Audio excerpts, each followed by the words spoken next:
Mayong adlaw na usab din na kanyo mga farmers. Ako na ipalili din na sa inyo mga farmers to. Kining gihatod lang diri karon lang gyud mga farmers ato ang ka-farmer no.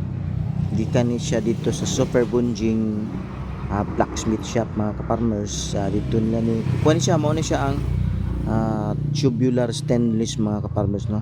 Stainless unya iyahang gibuak unya gipabuka dito sa Super Bunjing blacksmith shop mga farmers kay para himuon din siyang kaguran no. So wala man siya bairan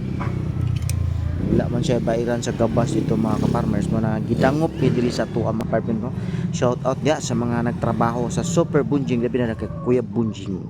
Kuya Bunjing ako am nang gaagaw mga ka-farmers no, si Super Bunjing. So Kuya Bunjing sabay miniani mo ni siyang nagtudlo sa ko mga ka-farmers sa pagsubo og baid mga ka-farmers no, si Super Bunjing. So mo na siya. So mo ni karon mga ka-farmers ang ato ang butangan og ngipon og magpauban kun ni mga ka-farmers so, sa ko ang pagbutang og ngipon ini ato ang kaguran no. Lahi po siya nga kaguran no kay dako ka siya gliog no, dako gliog mao po'y gusto sa tag-iya mga ka-farmers kay kung ipison man po siya gamayon siya gliog wa po siya puwersa mga ka-farmers kay nipis man siya kaayo tubo ra mo siya. So taban ko niyo diri dapita.